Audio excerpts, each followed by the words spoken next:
आज का जो लेक्चर है ये लेक्चर नंबर है 9B।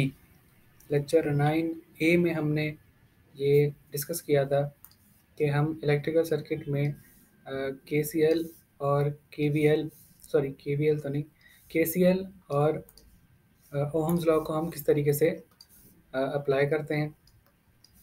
आज हम देखेंगे कि इलेक्ट्रिकल सर्किट को हम यूजिंग लीनियर सिस्टम कैसे सॉल्व करते हैं। जैसे हमने लेक्चर नंबर 7 में नेटवर्क एनालिसिस किया था, और इसी तरीके से लेक्चर 8 में डिज़ाइन ऑफ ट्रैफिक पैटर्न किया था।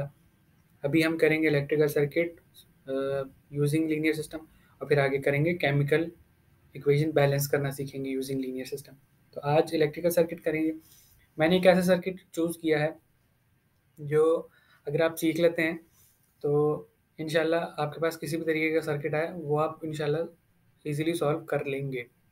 फिर भी अगर आपको कोई लगेगा ऐसा भाई ये क्वेश्चन मुझे नहीं हो रहा, तो मेरे चैनल पे आपको मिल जाएगा, मेरा ईमेल मिल जाएगी, तो आप मुझे उस पर अपनी प्रॉब्लम भेज के मुझसे पूछ सकते हैं। हो सकता है मैं आपको सॉल्व करके वो वीडियो उसकी रिकॉर्ड करके मैं अपलोड कर दूँ। ठीक है जी। तो आज के लिए ये वाला सर्किट मैंने चूज़ किया है। अब इस सर्किट में है क्या क्या, वो कह रहे हैं कि I1, I2 और I3 यानी कि इन करंट्स की वैल्यूज़ हमें फाइंड करके बताओ। अब ये जो होता है ना, ये लूप्स होते हैं हमारे पास। ये लूप 1 है। मैं चेंज कर देता हूँ कलर्स का, ब्लू कर लेता हूँ।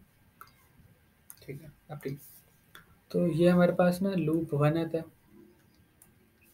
सिमिलरली ये लूप 2 होता है, और ये लूप 3 होता है। मैश भी कहते हैं इसको, कि ये मैश 1 है, ये मैश 2 है, और ये मैश 3 है। और अगर इन दो ब्रांचेस को हटा दूँ बीच में से, तो सिर्फ ये बाहर वाली बाउंड्री जो है ये सुपर मैश कहलाती है। तो बहरहाल वो सारे सिलसिले में नहीं पढ़ते हैं। बाकी ये चीज़ मैं आपको कंफर्म कर दूं कि अगर ये वाला सर्किट सॉल्व करना सीख लेना आप, तो इसका मतलब आपको मैश एनालिसिस आ जाती है, जो कि बेसिक इलेक्ट्रिकल इंजीनियरिंग में सिखाई जाती है बाकायदा तौर पे। तो अगर आप इलेक्ट्रिकल की फील्ड से नहीं भी हैं तो भी आप वो चीज़ सीख चुके होंगे, तो काफ़ी बच्चे नहीं सीख पा रहे होते। बहरहाल आज शुरू करते हैं। इसके सबसे पहले हमें बनानी पड़ेंगी इक्वेशंस, फिर उन इक्वेशंस को सॉल्व करेंगे यूजिंग गॉसियन एलिमिनेशन। तो वो हमारे पास I1, I2 और I3 की वैल्यूज आ जाएंगी। तो इक्वेशन पहले बना लेते हैं। लूप 1 की जो इक्वेशन बनेगी वो मैं आपको सिखा देता हूँ। देखिए, वो आपको ना एक चीज़ याद रखनी है कि वो आपसे उन्होंने आपको जो करंट की डायरेक्शन दी है ना, आपने अगर वही अज्यूम करके चलें, मतलब उन्होंने कहा कि भाई I1 मान लो कि इस तरीके से फ्लो कर रहा है, तो अब जो भी करंट, मतलब I1 जिस भी कंपोनेंट से इस डायरेक्शन में फ्लो करेगा with in this loop, with in this loop only, वो पॉजिटिव कहलाएगा।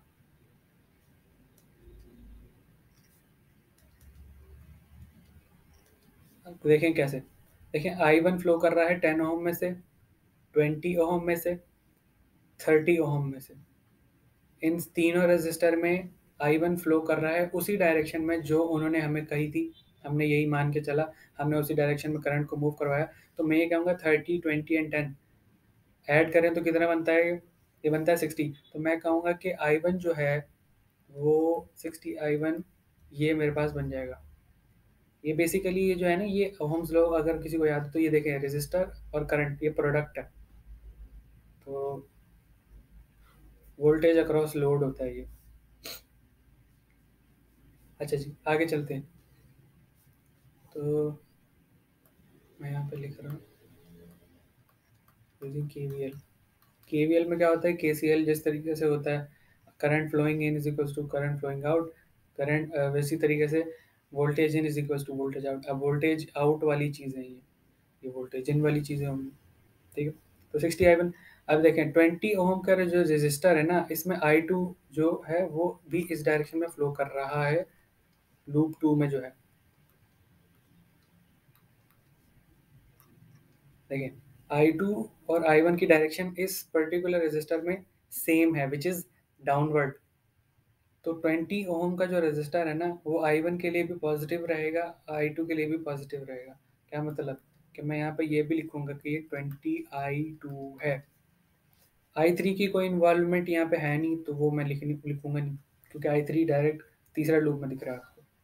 अच्छा, अब ये देखें कि आपके पास ये तो चले रजिस्टर वाले हो गए। अब जो बैटरी सोर्सेज हैं, देखें बैटरी सोर्स में ये वाला जो है ना, ये वाली, इसमें ये पॉजिटिव टर्मिनल से एंटर हो रहा है, तो दैट इज +1000 वोल्ट्स। ठीक है जी। So plus 1000 volt. घूम घुमा के करंट वापस इधर से जब गुजरेगा तो ये इसके नेगेटिव टर्मिनल से एंटर हो रहा है, तो ये हो जाएगा -1000 volt and that is equals to 0। ठीक है, तो ये तो कैंसिल हो गया। तो मैं इक्वेशन को इस तरीके से लिख सकता हूँ, सिंपली इज इक्वल्स टू 0। और जब मैं इस पूरी इक्वेशन को 60 से डिवाइड कर दूंगा तो ये हो जाएगा I1 plus 1/3 I2 is equals to 0। Equation 1। अब आ जाए लूप 2 के ऊपर। लूप 2 में देखें, उन्होंने कहा I2 ये मान के चलो, हमने मान लिया, हमने करंट को इस तरीके से मूव करवाया। अब करंट देखें इस डायरेक्शन में, इस इन सारे रेजिस्टर से गुजरेगा तो हम उसको पॉजिटिव समझेंगे। तो 15, 20, 40 और 5 कितने हो गए? 20, 15, 35, 5, 40, 40 एंड 40, 80। So 80 I2। अब देखें फिर से यही रेजिस्टर है और I1 और I2 की डायरेक्शन दोनों की सेम है और दोनों लूप्स अटैच्ड भी हैं, यानी कि ये रेजिस्टर दोनों लूप्स में कॉमन है और डायरेक्शन दोनों की चूंकि सेम है तो प्लस का 20 I1 अकाउंट करना पड़ेगा। अब यहाँ पे देखें 5 ओम। अब I3 की जो डायरेक्शन उन्होंने सजेस्ट की है वो इस तरीके से की है, क्लॉकवाइज। ठीक है, तो अब इस पर्टिकुलर 5 ओम जो रजिस्टर है, ये लूप 2 और लूप 3 में कॉमन है, ये वाला पॉजिटिव अकाउंट होगा। तो मुझे यहाँ पे प्लस का 5 I3 भी करना पड़ेगा। और बाकी रह गए वोल्टेज सोर्सेज। तो यहाँ देखिए ये प्लस के टर्मिनल से गुजर रहा है 1000 वोल्ट में और ये माइनस के टर्मिनल से गुजर रहा है 2000 में। So plus 1000 minus 2000 gives me -1000 at this side. But अगर मैं इक्वालिटी के उस तरफ ले जाऊँ इस कांस्टेंट वैल्यू को तो ये पॉजिटिव का 1000 बन जाएगी। इसको आप कहते हैं इक्वेशन 2। अब आ जाए लूप 3 के ऊपर। लूप 3 में क्या होगा? लूप 3 में आपने यही डायरेक्शन लेके चले, 25, 35 और 5 ओम में से ये करंट गुजरेगा, पास ऑन होगा। तो ये तो हो गया आपके पास 65 आई गेस। ठीक है, ठीक, 65I3। ठीक है जी, तो ये तो 65I3 हो गया। और 5 ओम देखें इस लूप 2 और लूप 3 में कॉमन है, तो ये भी मुझे अकाउंट इन करना पड़ेगा 5 का I2 पॉजिटिव का। और I1 की इन्वॉल्वमेंट है नहीं तो वो तो ज़ीरो हो गई। अच्छा, यहाँ से देखें ये करंट पास ऑन हो रहा है, प्लस के टर्मिनल से गुजर रहा है 2000 में से, 2000 वोल्ट्स। तो 2000 वोल्ट्स प्लस के 2000 वोल्ट्स माइनस के टर्मिनल से यहाँ से गुजरे तो 2000 प्लस, और वो भी प्लस 2000 माइनस 2000 ज़ीरो। मुझे लिखने की ज़रूरत नहीं है। अब देखें आपके पास हुआ क्या। आपके पास ना सिस्टम डेवलप हो गया। सिस्टम ऑब्टेन में आप लिख देता।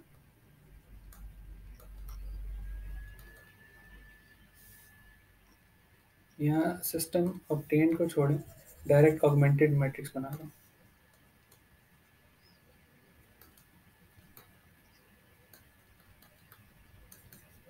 ऑगमेंटेड मैट्रिक्स में कुछ नहीं करूँगा, जिस तरीके से हम लिखते हैं इक्वेशंस के कोफिशिएंट्स को लिख देंगे।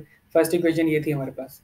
सो 1/3 I3 की इन्वॉल्वमेंट है नहीं, उसका कोफिशिएंट 0। इक्वालिटी के बाद 0 मौजूद है हमारे पास। मैं थोड़ा ना इसको इस तरफ करके लिख रहा हूँ।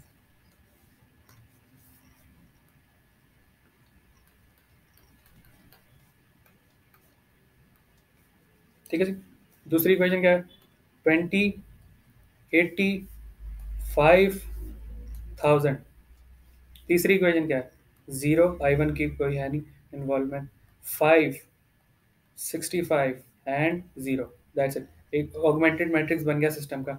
अब सिंपल है, हमारे पास देखिए फर्स्ट रॉ का लीडिंग वन के एलिमेंट के नीचे वाले मुझे लीडिंग वन के नीचे वाले एलिमेंट 0 बनाने पड़ेंगे, तो मैं उसी लीडिंग वन के मदद लूँगा। तो मैं कहूँगा कि R2 में से माइनस करो 20R1, तो मुझे क्या मिलेगा? फर्स्ट रॉ तो सेम रहेगी बिकॉज उस पर कोई ऑपरेशन अप्लाई नहीं हुआ। अब देखें 20 माइनस 20 को 1 से मल्टीप्लाई करूँगा, इसमें से माइनस कराऊंगा, 0 बचेगा। 20 को जब इससे मल्टीप्लाई करूँगा और 80 में से माइनस करवाऊँगा तो मेरे पास आएगा, मेरे पास क्या आएगा? 20/3, 240, 220/3, यही आएगा आई गेस। करके देख लीजिएगा, 220/3 बनेगा। 20 को इससे मल्टीप्लाई कीजिएगा और फिर 80 में से उसको माइनस करवा दीजिएगा। अच्छा देखें, ये तो 5 का 5 रह जाएगा और ये भी 1000 है, 1000 है। और इस पर तो कोई ऑपरेशन अप्लाई नहीं हुआ, so it will remain unchanged. नीचे जगह है, हाँ है। अब देखें इसके ऊपर क्या ऑपरेशन अप्लाई होगा। मुझे सेकंड रॉ के लीडिंग वन, इसको लीडिंग वन बनाने के लिए मैं क्या करूँगा, सिंपल है, मैं इसको 3/220 से मल्टीप्लाई करवा देता हूँ R2 को। तो मेरे पास अब मैट्रिक्स क्या बन जाएगा, 1/3, 0, 0, 0, दिस विल बिकम 1। अब ये क्या बन जाएगा, 5 × 3 × 220, and this will give me 44, 3/44, 3/44।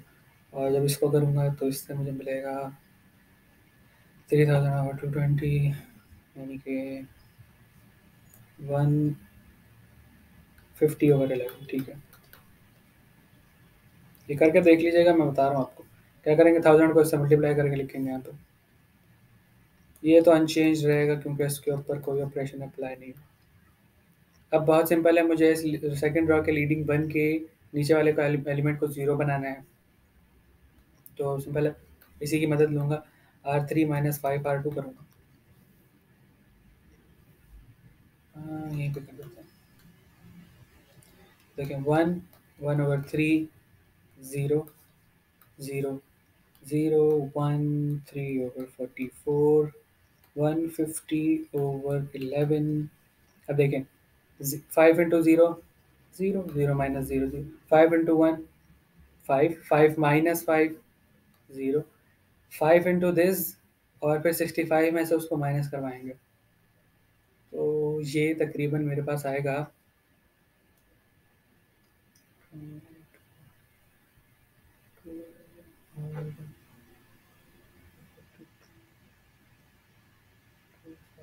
240, 285/44। और यहाँ पे मेरे पास क्या आएगा, माइनस का, बिकॉज ये इसमें से माइनस होगा 5 मल्टीप्लाई होके, तो ये मुझे जाएगा -750/11। ठीक है।